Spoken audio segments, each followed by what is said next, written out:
13వ తారీఖున రాష్ట్ర వ్యాప్తంగా ఆయా జిల్లాల హెడ్ క్వార్టర్స్లో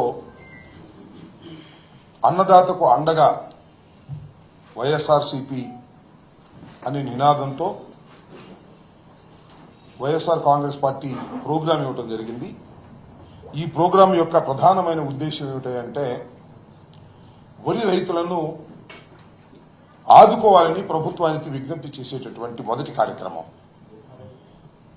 ఎందుకు ఆదుకోవాలి అంటే ఇవాళ రాష్ట్రంలో రైతుల పరిస్థితి, ముఖ్యంగా వరి పంట వేసినటువంటి రైతుల పరిస్థితి అతి దారుణంగా ఉంది.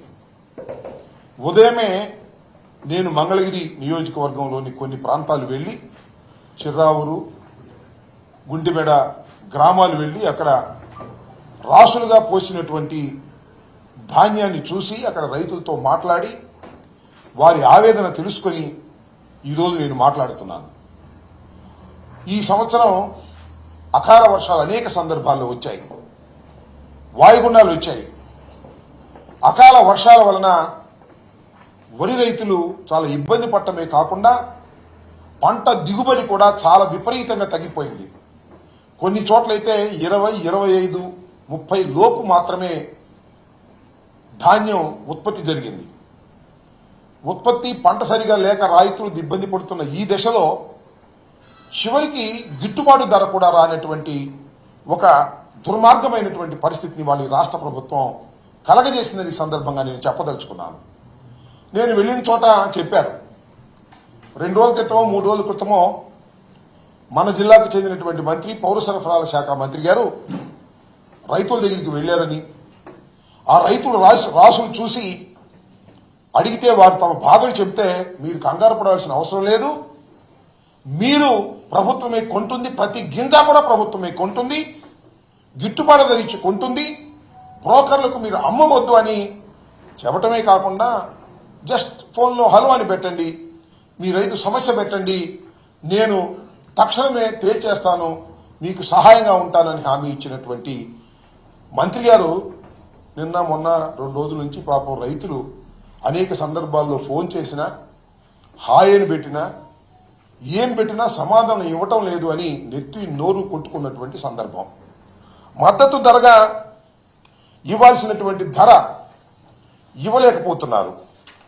అది ఎంతంటే 75 కేజీలకు సంబంధించి 1725 రూపాయలు. ఈ ధరకు కొన్నటువంటి సందర్భమే లేదని మనవి చేస్తున్నా. మరొక అంశం ఏమిటంటే ప్రభుత్వం కొంటంలా దళారులు వచ్చేశారు, మిల్లర్లు వచ్చేశారు.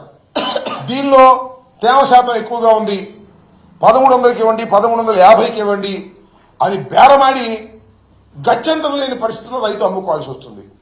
నిల్వ చేసుకోవడానికి అవకాశం లేదు. రోడ్డు మీద ఆరబోసుకున్నటువంటి దృశ్యాలు మేము చూసాం.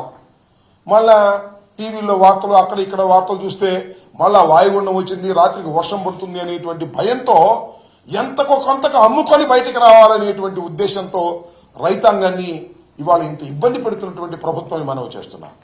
రైతులు అంటే ఇక్కడ నేనేదో గొప్పగా చెప్పుకోవటం కాదు, కానీ వైఎస్ఆర్ కాంగ్రెస్ పార్టీ అధికారంలో ఉన్నప్పుడు ఎప్పుడు కూడా మినిమం సపోర్ట్ ప్రైస్కి మించే కొన్న సందర్భాలు ఉన్నాయి తప్ప తక్కువలో కొన్న సందర్భాలు లేవు.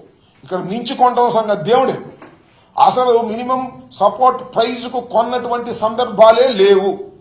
ఉత్పత్తి అయినటువంటి ధాన్యంలో కనీసం 10% కూడా కొనకపోవటం వలన రైతులు చాలా ఇక్కట్లకు గురి అవుతున్నారు. దీన్ని దృష్టిలో పెట్టుకుని వారి దృష్టికి తీసుకువెళ్ళాలని, ప్రభుత్వం దృష్టికి తీసుకువెళ్ళడం ద్వారా ప్రభుత్వం మీద ఒత్తిడి చేయాలనేటువంటి ఉద్దేశంతో జగన్మోహన్ రెడ్డి గారి ఆదేశం మేరకు 13వ తారీఖున రాష్ట్ర వ్యాపితంగా కలెక్టరేట్ల దగ్గరికి వెళ్లి వారికి విజ్ఞాపన పత్రాలు సమర్పించాలని మేము అనుకున్నాం. తొలి దశగా ముందు అయ్యా మీరు కొనండి, మద్దతు ధర ఇవ్వండి, రైతుల్ని కాపాడండి. రైతులు నష్టాల్లోకి వెళ్తే ఏం జరుగుతుందో మనకు తెలుసు, ఆత్మహత్యలు చేసుకునే పరిస్థితి వస్తుంది. ఆ పరిస్థితికి రైతు నెట్టవద్దు అనేటువంటి ఉద్దేశంతో తొలి ప్రయత్నంగా మేము అన్ని జిల్లాల్లోనూ వెళ్లి కలెక్టర్ని కలిసి వారికి ఇవ్వడం జరుగుతుంది. తర్వాత దాని యొక్క ప్రభావం ఎలా ఉంటుందో మేము తెలుసుకుంటామని కూడా ఈ సందర్భంగా మనవి చేస్తున్నా. ఒక్క మాటలో చెప్పాలంటే చంద్రబాబు నాయుడు గారి ప్రభుత్వం రైతు వ్యతిరేక ప్రభుత్వం అని ఈ సందర్భంగా నేను చెప్పదలుచుకున్నాను. గత చరిత్ర ఒకసారి మనం చూసినట్లయితే రైతు రుణమాఫీ చేసేస్తానని ప్రగల్భాలు పలికి అధికారంలోకి వచ్చి రైతుల రుణమాఫీ చేయలేదు. అంతేకాదు రైతు భరోసా 13,500 రూపాయలు వైఎస్ఆర్ కాంగ్రెస్ ప్రభుత్వం అధికారంలో ఉన్నప్పుడు ఇస్తే 13,500 రూపాయలు ఏం సరిపోతుంది, 20,000 రూపాయలు ఇస్తామని దానికి ఏదో పేరు పెట్టాడు. ఏంటది? చంద్రన్న రైతన్న అదేదో అన్నదాత సుఖీ భవ పేరు బాగుందా? అన్నదాత సుఖీ భవ. సుఖీ భవే. ఈ 13,500 కూడా లేవు. 20,000 సంగతి దేవుడు లేవు. 13,500 కూడా లేవు. ఇన్పుట్ సబ్సిడీ లేదు. ఈ క్రాప్ లేదు. రైతుల్ని నట్టేట ముంచుతున్నటువంటి ఈ ప్రభుత్వం గమనించాలని మనం చేస్తున్నాం. ఇప్పటికైనా సరి చేసుకోండి. ధాన్యాన్ని కాస్తో కోస్తో తడిచి ఉంటే దాన్ని వెరిఫై చేసి గిట్టుబాటు ధర ఇచ్చి కొనండి. కొన్నప్పుడు రైతు సంతోషంగా ఉంటాడు. ప్రభుత్వాలు ఏమి రైతుల బియ్యాలు కొంటే కొంపలే అంటుకుపోయే పరిస్థితి ఏమీ లేదు. రైతుల ధాన్యాన్ని కొంటే నష్టపోయే పరిస్థితి ఏమీ లేదు. ప్రభుత్వం ఇలాంటి సమయంలో ఆదుకోకపోతే అది రైతు వ్యతిరేక ప్రభుత్వం అని మరొకసారి ముద్ర వేసుకోవడానికి అవకాశం ఉంటుంది. కాబట్టి ఇప్పటికైనా ప్రభుత్వం కళ్లు తెరచి ఎగబడి కొనమంటున్నా.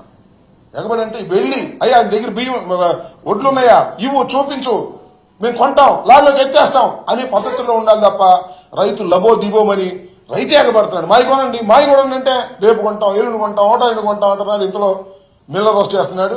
వాడేమో 1100కి ఇస్తా 1150కి ఇస్తా వర్షం పడుతుంది అంటున్నాడు. ఎందుకు వచ్చిన వాళ్ళు అమ్మేసుకుని డబ్బులు తీసుకుని వెళ్ళిపోవాలనుకునేటువంటి ఒక దీనమైన పరిస్థితికి రైతును నెట్టినటువంటి ప్రభుత్వం ఇది. ఇప్పటికైనా కళ్ళు తెరవాలి.